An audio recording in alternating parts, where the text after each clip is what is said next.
happy to be back. Gone, planned departure for a couple weeks as I was doing some military training down in Georgia, where the weather was disappointingly only slightly warmer than here.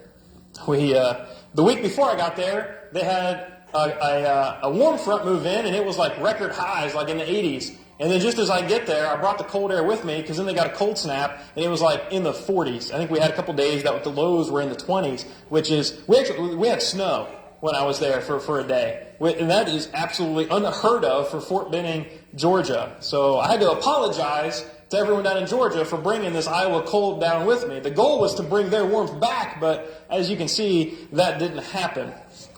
But I am very happy to be back with you all, and it's good to see everyone. And happy to get back into our studies together as we are working through 1 Corinthians 13. And so I want to read our source text. Once again, you guys are probably getting tired of this. We read it in our Bible class, and we're going to read it again. That way we get our hearts and our minds focused on God's Word and what we're going to be talking about today. So our source text, 1 Corinthians 13, verses 4 through 8. Love is patient and kind. Love does not envy or boast. It is not arrogant or rude. It does not insist on its own way. It is not irritable or resentful. It does not rejoice at wrongdoing, but rejoices with the truth. Love bears all things, believes all things, hopes all things, endures all things. Love never ends. And as we have been working through this series, we've been kind of making this list of the do's and don'ts of love. And see, Paul, when he's writing this letter to the church at Corinth, he's addressing a lot of the problems that exist, not only in their church, but in their community. And it's my personal opinion that 1 Corinthians 13 is really the thesis. It's really the central component to Paul's letter. The first 12 chapters, he's saying, look, guys, I know you're trying. Here's a couple areas where you're doing things right, but here's a lot of areas where you're getting some things wrong. And if you want to know the key to having unity and harmony amongst yourselves as a church family, but also within your communities, this is the key. And it's understanding God's love. And then he goes on and he describes what God's love is in 16 different ways. And now in the English, we read these things, and they sound like adjectives. They sound like descriptions of something. But in the Greek, Paul uses the verbal forms. That this isn't just an adjective to describe something, but these are verbs of doing something. These are behaviors that should not only describe us, but should be represented in our every action in our daily lives. And so we've kind of made this, love is, here's the positives in the green, but then Paul also said, but love is not these things. Love is not a jealous behavior, a boastful behavior, a proud behavior, and you get the point. Well, last lesson that we did in this series was we talked about love bears all things. And if you go back to that lesson, I propose the word preserves might be a better way to understand that. Because as we looked last time, when Paul says we are to bear all things, in the context we can understand Paul to mean that what we need to do is preserve unity within our church community. We need to bear with one another's weaknesses and disagreements of opinion. We set aside all of these things and these trivial matters in order to make Christian unity the most important thing in our lives. And so, as we go through verse 7, one of the ways that we can understand this verse is, I know that some of the most common translations are very similar to the ESV of bears all things, believes all things. But I want to challenge that another completely valid way to understand this is if we say, love always preserves, love always trusts, love always hopes, and love always endures. In this fourfold description, all in verse 7, is kind of a bookend aspect on love. You see it, the verse starts and ends with a component of perseverance. When we look at the way that love preserves, it's talking about internal strife. But then when we get to endures here in a couple weeks, we're going to be looking at external problems. But how can love do this? How can it hold fast from both internal and external problems?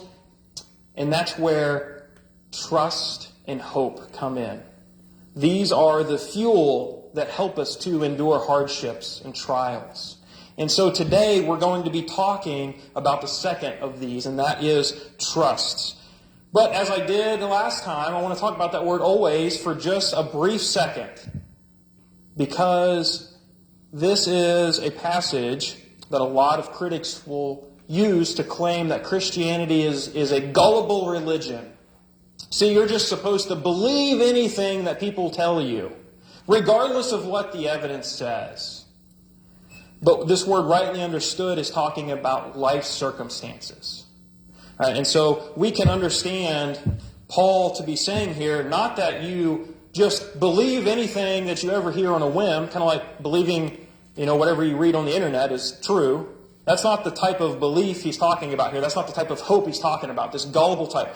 What Paul is saying is that in every circumstance in your life, you are to bear one another's spiritual burdens. In every circumstance in life, you are to trust God and trust in one another. In every circumstance, you're to keep your eyes focused on our hope in the Lord. And in every circumstance, you remember where your strength comes from to endure.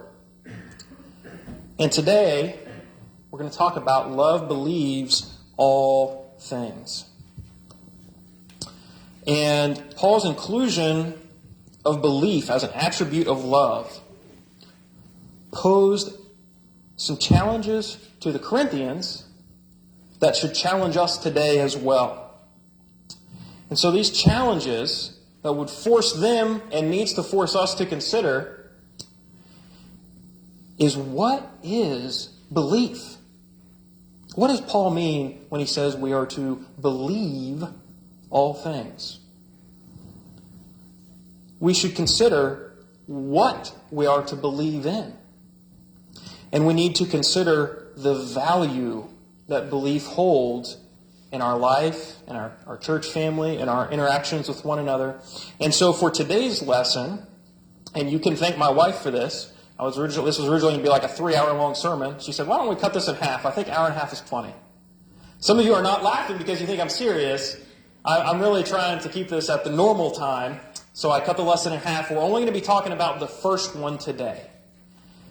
And I think that this is really important because we have to get faith right. Understanding faith is too integral for us to get it wrong. So today we're going to examine what belief is, and I can guarantee you that if you follow along for this lesson and the next, this study will forever change the way you think about the word belief when you read it in your Bible. And so, the first component here, what is belief?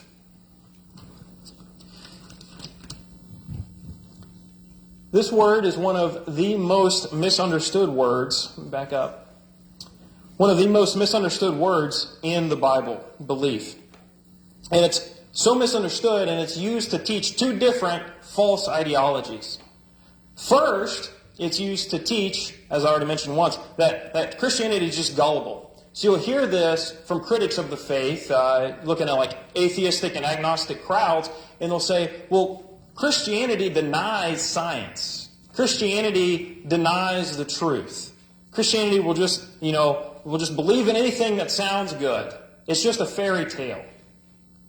Well, and then the second false idea that this word is often used to convey is the idea of a saved by faith alone. We talked about that briefly in our adult Bible class today, but we're going to unpack that a little further in our sermon. But first we want to address this idea that a Christian faith is faith despite the evidence. And so I recently saw this post from an atheist page that I follow on Facebook. I get a lot of good material from them that I get to interact with. And there was this comedian who was up on stage. He pretended to be like he's like dressed up like he's a magician, right? And he has his like little magician hat thing. He says he's going to pull a rabbit out of the hat. And so he reaches his hand in there and he pulls it out. And what's there? Nothing. His hand's empty. And he says, you just have to have faith that there's a rabbit in my hand. And this was a skit attacking the Christian belief. And he says, well, Christianity is the same way. If you just have enough belief, then of course it's going to feel real to you. But is that an accurate representation of what Christian belief is? And I will challenge anyone that is not what a biblical definition and understanding of faith is. And we can look at a few scriptures to help us understand what type of faith we are to have. And I can tell you Christianity is not a religion for gullible people. First passage is 1 Thessalonians 5:21. But test everything and hold fast to what is good. You see, the church in Thessalonica, Paul's writing to them, and he is actually commanding them to study and to do research and to think for themselves if the gospel message that they're hearing has any grounds in reality. Is this actually true? You know, Paul, he's only a decade or two removed from Jesus' resurrection when he's preaching in Thessalonica, and he's writing them letters. There are still a lot of people, and we can't say for certain, but there are still a lot of people that are alive at that day. You could go to Jesus' tomb and see if it's empty. You could talk to the eyewitnesses. You could test these claims and see if they're true. And Paul's saying, don't just take my word for it. Why don't you search the Old Testament scriptures? I mean, they wouldn't call it the Old Testament back in that time. Search the scriptures. Search the evidence. Go find out for yourselves if what I'm telling you is true. And then whatever you find is true, that's what you hold on to. Paul had the absolute utmost faith that if they do that, they will find that he is preaching the truth. In similar manner, in Acts 17, we read of the Bereans.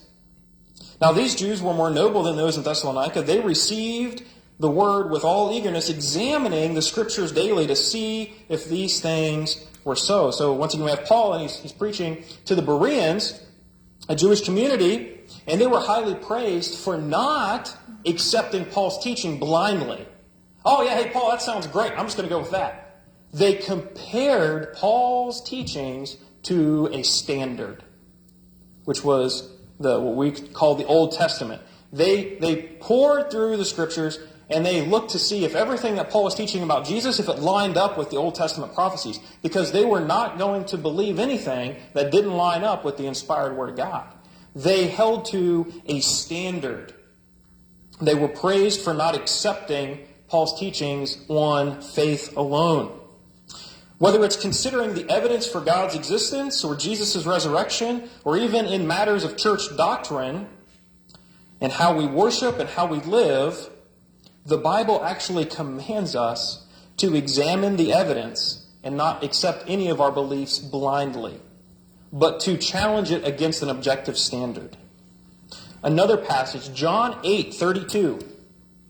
You will know the truth, and the truth will set you free. What is it that sets us free? Your opinion? My opinion? No. Truth is what sets us free.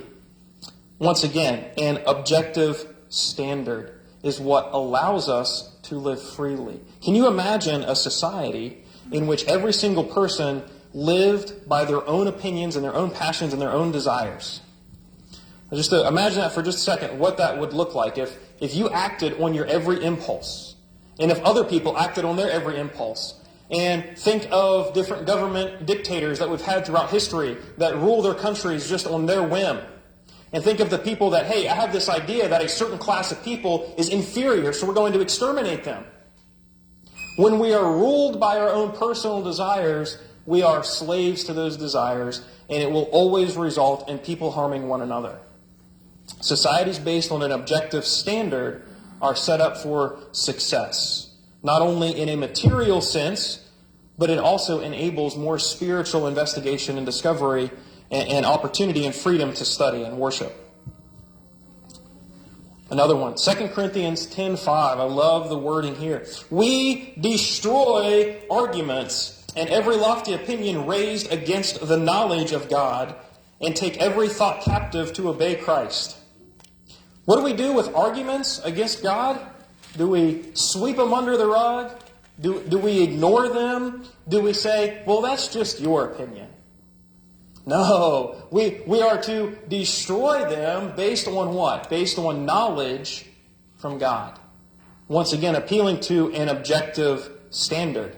Paul is able to make this assertion to the Corinthians so confidently and so boldly because he knows that the Christian faith and the gospel message that he is proclaiming is based on verifiable truth. The Christian worldview is based on the premise that truth does exist, that we have the mental capacity to discover what is true, that we have the self-discipline to live by the truth, and we also have the ability to then teach the truth and pass it down from generation to generation. Let's look at just one more. Ephesians 4:25. Therefore, having put away falsehood, let each one of you speak the truth with his neighbor. You see, lying is consistently condemned throughout the Bible. It would be the finest example of hypocrisy if a religion that always teaches that lies and deception are deserving of punishment would then go on to spread lies and deception. If the fact that Jesus was raised from the dead is a myth, if it's false, if it's a lie, it would be quite hypocritical for the Jewish converts of Christianity to then proclaim, oh no, this lie, it's actually true. Hypocrisy at its finest.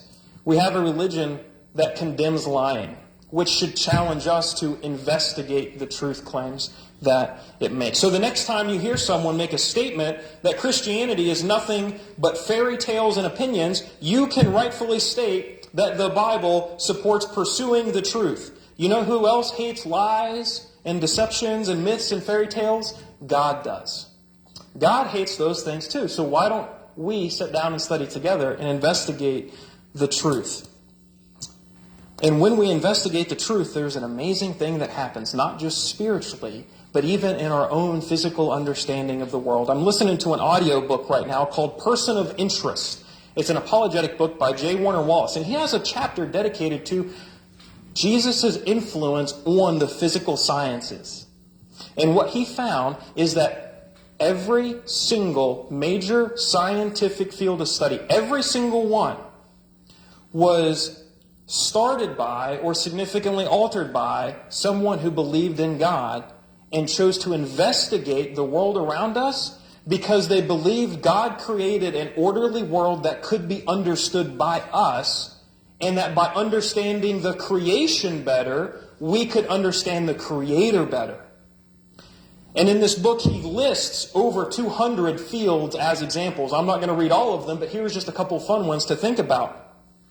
The field of, turn the page here, pause for suspense, modern physics, atomic study, acoustics, astronomy, biology, microbiology, bacteriology, neuroscience, genetics, oceanography, botany, geology. You ever take a geometry class? You can thank a Christian. You ever take an algebra class? You can thank a Christian. You ever take trigonometry or calculus? You can thank a Christian. I'm using the term Christian broadly here as someone who just believes in Jesus, and we'll leave it at that. I can't say I know the full background of every single person's faith, but we have all of these fields of study: modern medicine, electricity, magnetism, aviation, computer science, lasers, the printing press.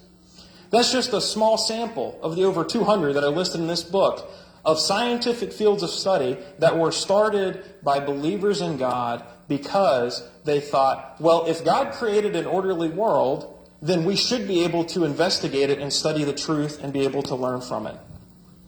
Once again, Christianity is not a religion for gullible people.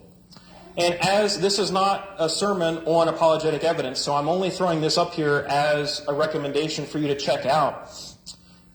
This video, it's a 4 hours and 15 minute long video titled Over 100 Arguments for the Existence of God, in which the show host here, he sits down with a leading philosopher whose name's escaping me at the moment, and they go through over 100 different lines of evidence that strongly suggest the existence of God. And not just a God, but the biblical understanding of God and Jesus.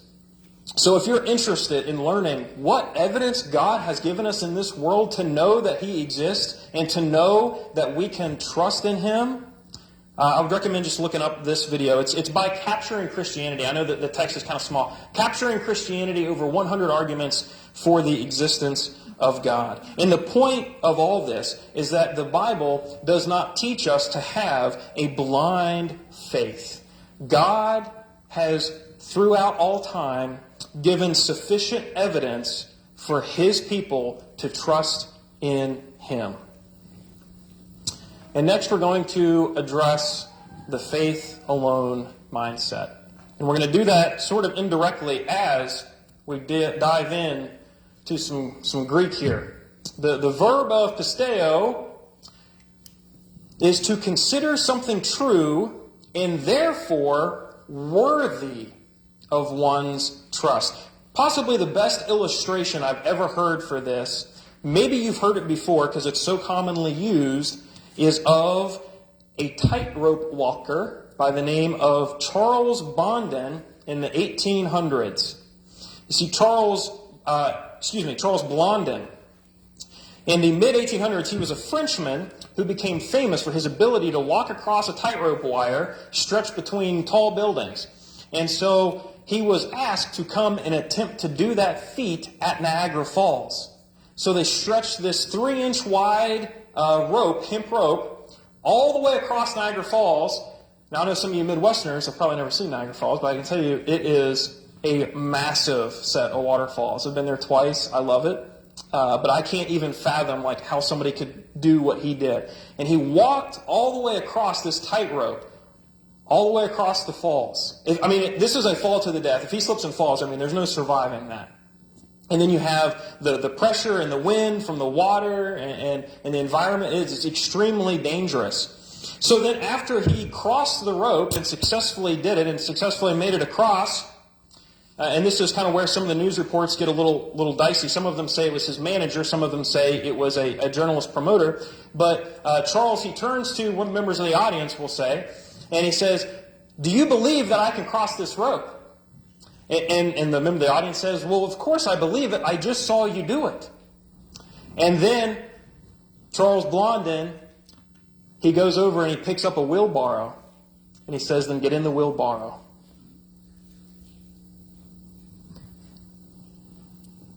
The word pisteo is that type of belief. You don't just believe the accuracy of a statement and let that be the end of the story.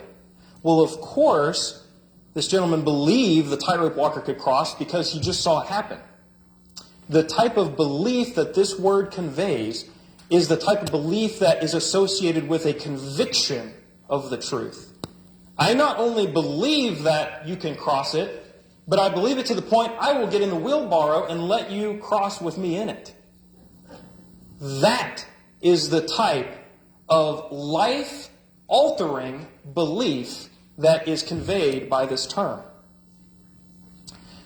And so what I challenge you to consider is that throughout Scripture we see 4 levels of belief. 5 if you count no belief, but I didn't want to count the no belief. Right? This lesson's long enough as it is. 4 levels of belief. I want to start off by giving a physical example, and then we'll move into a spiritual example, and we'll look at some scriptures. But first I want us to think about something else. So I want us to think about, we talked about this illustration kind of in the adult Bible class. Level 1 belief is you believe the truth is something. So say you're wanting to get healthy. So you go to your dietitian and you say, "Hey, what do I need to do to be healthier?" And your dietitian says, "Well, you need to stop eating donuts, you need to start counting your calories, you need to drink more water, you need to start working out." Okay? I believe that what you're saying is true. That's level 1. Level 2 is then you restate the value of that. "Okay, Doc, I hear what you're saying. It makes sense to me that in order for me to lose weight, I should eat less. And so I know that that's true. and I'm going to tell my family that I want to lose weight and I want to eat less. And if someone comes and asks me, hey, I know you're trying to lose weight, what are you doing? I'll even tell them that, hey, if you need to lose weight, you should eat less. So you state the value of it. Level 3 of belief is when you start picking and choosing. It's when you say, I know that to lose weight, I need to stop eating, and I need to work out.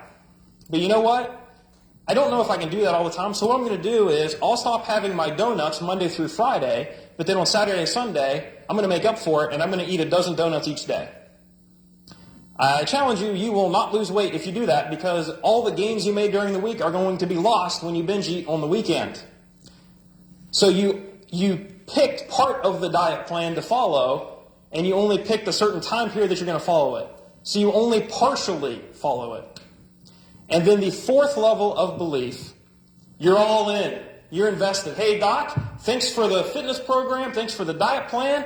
I believe that what you said is accurate. I'm going to tell other people this is what I'm doing. And I'm not only going to do some of it, I'm going to do all of it. I am dedicated to this. I'm going to get up early. I'm going to work out. I'm going to eat, Raisin Bran and broccoli, and I'm going to be healthy. You're all in. Now let's look at how this same tier is present throughout Scripture. These same 4 levels we have examples of. Level 1, you believe the truth. John 12, 42 through 43. Nevertheless, many, even of the authorities, believed in him. But for fear of the Pharisees, they did not confess it, so that they would not be put out of the synagogue. For they love the glory that comes from man more than the glory that comes from God.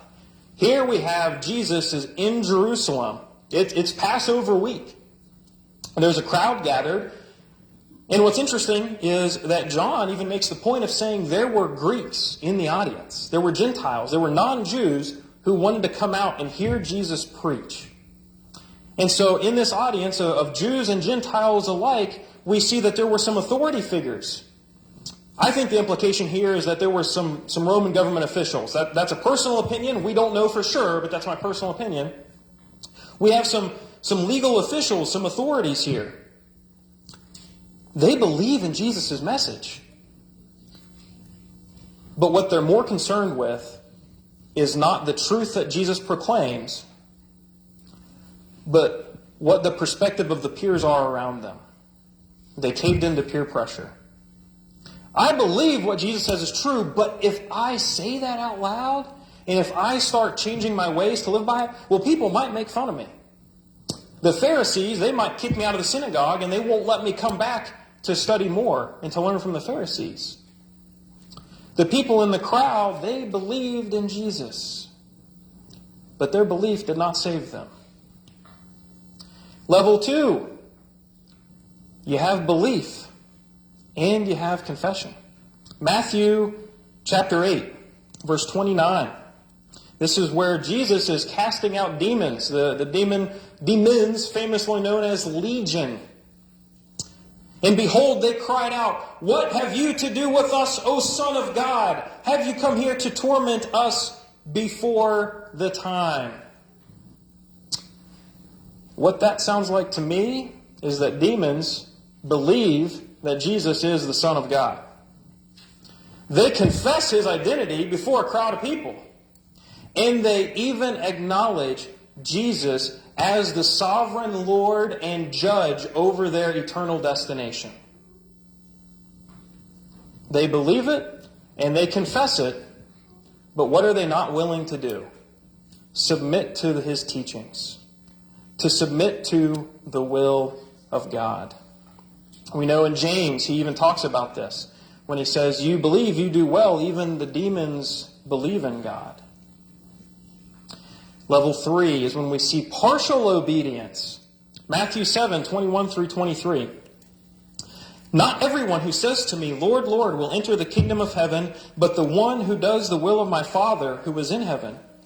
On that day, many will say to me, 'Lord, Lord, Did we not prophesy in your name, and cast out demons in your name, and do many mighty works in your name? And then will I declare to them, I never knew you. Depart from me, you workers of lawlessness. And so in this parabolic teaching, Jesus doesn't tell us exactly what these folks are doing wrong. He says what they're doing right. They confess Him as Lord. They even do proactive works in His name. And they try to do goodwill for others and maybe even evangelize. But there's something about their life, there's some component of their life that they did not surrender to God. Perhaps they had some secret sin that they weren't putting out of their life. Perhaps while they're out on the streets working with the poor during the day, at night they're visiting the brothels. Perhaps they are the tax collectors who are cheating others out of their business and out of their money. The point is, we don't know exactly what they're doing wrong, but they did not give their life fully to God. And because of that, on Judgment Day, Jesus says, I don't know you. All the works you thought you were doing, they were for lawlessness, because you did not give yourself fully to me. And then the final level of belief, total submission. Continuing in that same passage, Jesus explains the type of belief that we are to have. Everyone then who hears these words of mine and does them will be like a wise man who built his house on the rock. And the rain fell, and the floods came, and the winds blew and beat on that house, but it did not fall because it had been founded on the rock. And everyone who hears these words of mine and does not do them will be like a foolish man who built his house on the sand. The rain fell, the floods came, the winds blew and beat against the house, and it fell, and great was the fall of it. Either your whole life is based on Christ, or your whole life will fall to ruin on Judgment Day. I've heard it said before that God is not interested in part-time workers. You're either all in or you're not. This is the faith. This is the belief that saves. The type of belief that trusts God's authority fully with every aspect and decision and desire for your life. So, are we saved by faith alone? Well, only if you describe faith as complete and total submission to all of God's will. That is the faith that saves. It doesn't mean that we have to live sinlessly and perfect for the rest of our lives, because God knows that we are still going to mess up.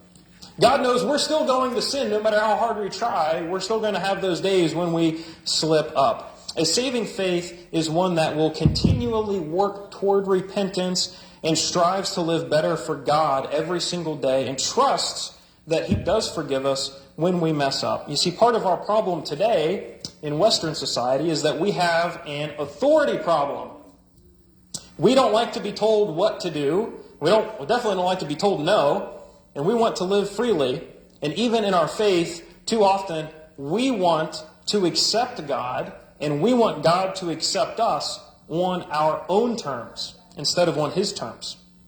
So to help us with this issue, I'm going to share a slide with you guys that I talked about in our Bible class, but I never actually got to the slide. And that is this little game of, do you believe it? And so what we did in our adult Bible class, for those, I think just about everybody was here though this morning, which is awesome. We went through a series of 7 different scenarios, different situations, and we asked kind of this rhetorical question, do you believe the circumstances of this scenario? And then the slide that I didn't get a chance to get to is this step process of considering, should we believe something? How do we recognize authority in our life, and how do we decide which authorities we should submit our lives to? So step 1 is we need to identify the proper authority figure. And so one of the scenarios that we talked about was you are running late for work. It is a cold, windy, snowy, icy road morning, and you need to know if you have enough gas in your car to get there. So one possible authority figure is going to be your fuel gauge. You get in the car and you see that the fuel gauge is on E. The question is, do you believe it? You have to ask, is that authority figure trustworthy? Maybe you've got an old vehicle and that fuel gauge doesn't work anymore. I used to have a truck that was that way. I had no idea how much fuel was in that gas tank if I went by the fuel gauge. I had to keep track of how much gas I put in and how many miles I drove. So what would be an alternative authority figure? So no, it's not trustworthy. Why not? Because the fuel gauge is broken. So what's another source? Let's go back to the top. Well, I know the size of the gas tank. I know how many miles I've driven, and I know the average miles per gallon I get. So my authority is going to be math at that point. A little bit of algebra is going to help me out here. You can thank a Christian for algebra. But what if that authority figure is trustworthy? What if you look at that authority figure and say, you know what, Mr. Fuel Gauge, you've never steered me wrong, and if you say I have 10 miles till I'm empty, I know that you're going to be right. Well then, you better ask yourself, okay, how can I obey this? Well, in the fuel gauge example, you better find a gas station. What's going to happen if you disobey a trustworthy authority? There's going to be negative consequences. You've recognized an authority figure. They've issued some form of statement such as, hey, you dummy, your gas tank's empty. You better fill up. Now, if you choose to disobey, what's going to happen? Well, you're going to run out of gas. You're going to be stuck on the side of the road in a cold, windy day. Now, one of the important things about this little analogy is to consider the role that God plays in this and the role that our emotions play in this. If we rightly respect God as our authority figure in life, and we've looked at the evidence and we've identified that yes, He is trustworthy, when God issues a command, we need to ask, how do we obey it regardless of how we feel about it? It doesn't matter if you don't feel like standing out in the cold while you're pumping up your fuel tank. It doesn't matter if you feel really nervous about being late for work. And in the same way, when we come to God's commands and His will for our life, you have to be able to set aside your feelings. Sometimes our faith in God must ignore our feelings because maybe you feel attracted to someone of the same gender as you. Maybe you feel like cheating on your spouse. Maybe you feel like cheating on a test. Maybe you feel like stealing from the grocery store. Maybe you don't feel like forgiving someone who's upset you. Maybe you don't feel like loving your neighbor or loving your enemy. Maybe you don't feel like helping someone in need. Maybe you don't feel like sharing the gospel. When you're put in situations where you don't feel like it, it is in those situations that your faith or your lack of faith becomes abundantly evident to God, even if you aren't recognizing it. How does this... Oh, I don't know what button I just pressed. Let me come down here because I don't know how to fix it on the remote. There we go. So what does all this have to do with love? Because this is something that Paul says you got to get right. If you are going to love one another, you have to understand faith. When you love God, you trust His word and His standards.